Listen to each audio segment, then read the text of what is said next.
It's not as much as you might think, because it requires you have a capital account, which makes it more difficult to regulate your own financial system. You have a lot of hot money going both ways. But it does mean that there is a stability injected into your system, and that stability allows you a lot more ballast. So a great example is what happened during the Nixon period when we decided to go off the gold standard. There weren't conversations about that internationally. The Nixon administration just decided almost overnight that we're going to move off and go to a full float. And in the words of the Treasury Secretary at the time, it's our currency, it's your problem. Because the alternative for everyone else was worse. Still is today. I mean, leaving aside the idea that the dollar is going away is silly. Let's say the dollar did break as the reserve currency overnight. Let's just say that happened. Then we're a normal currency. And we're still the currency for the U.S. domestic economy, and roughly 90% of the U.S. economy is held within the United States, and another 5% is held within Mexico and Canada. So you only really have 5% exposure to the wider world. As for all of the debt, yes, a large portion of that is held abroad, but the U.S. still has control over its own money supply, and that debt is already out there. And every once in a while, there's this delightful conversation between some wackadoo Chinese ideologue and the U.S. Fed in St. Louis, where the wackadoo ideologue says, if we really want to stick to the United States, we're just going to dump all $3 trillion of our bond holdings overnight.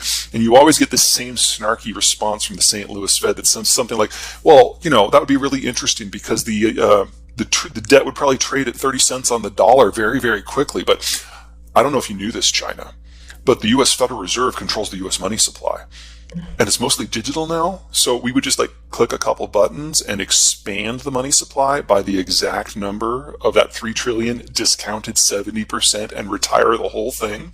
You would save us over $2 trillion in an hour, and you would be out over $2 trillion in an hour. That would be brilliant. Please do that. And then we never hear from that ideologue again because he's brought shame to China for being so stupid. So no.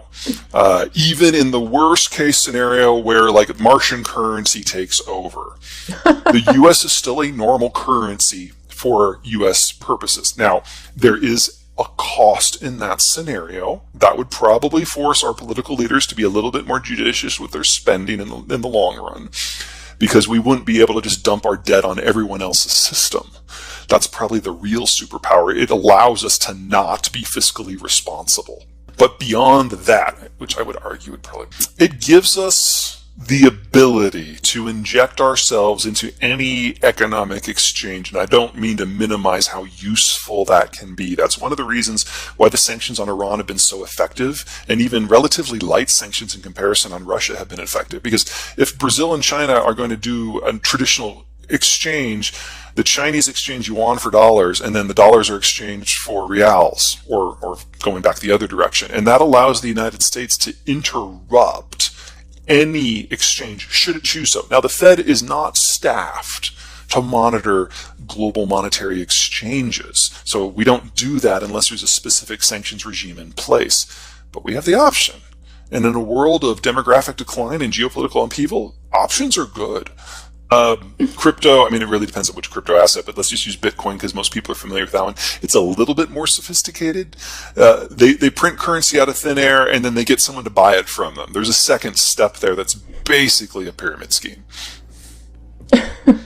And I know we didn't talk about this here during the discussion, but it feels like there was a whole period of time where people were saying that those digital currencies were going to be the ones that superseded the U.S. dollar for that exact reason, because they're like, the U.S. just prints money. Why can't we just print money?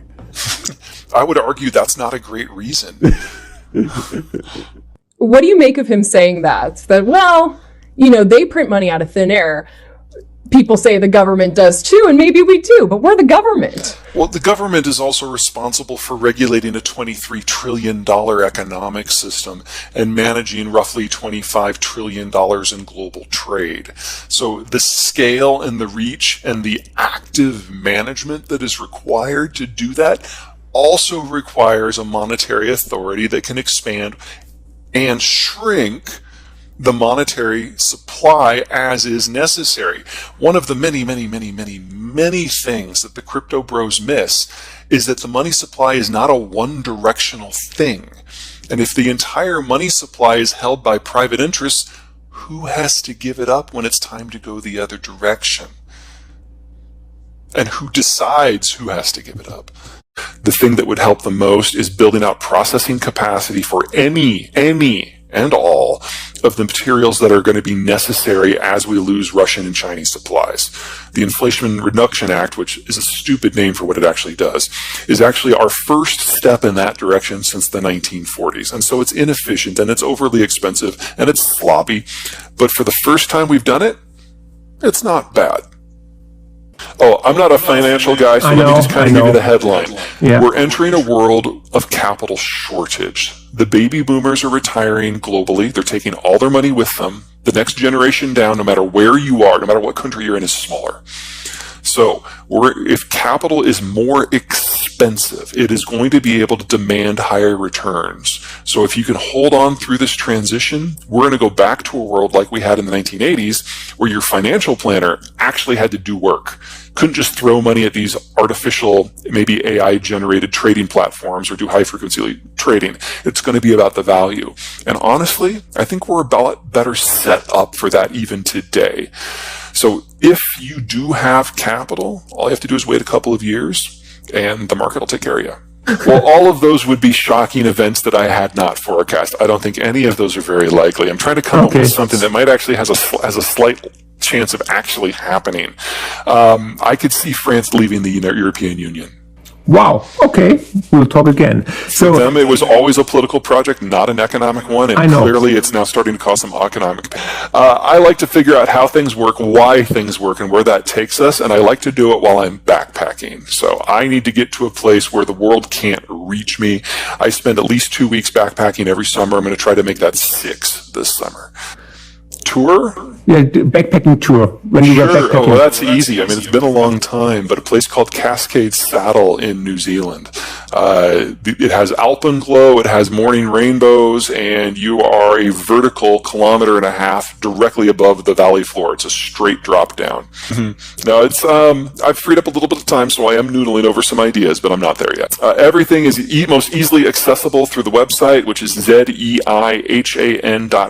That's where you can sign up for the newsletter. That's where you can sign up for the video log, and that's where all of the information about all of the books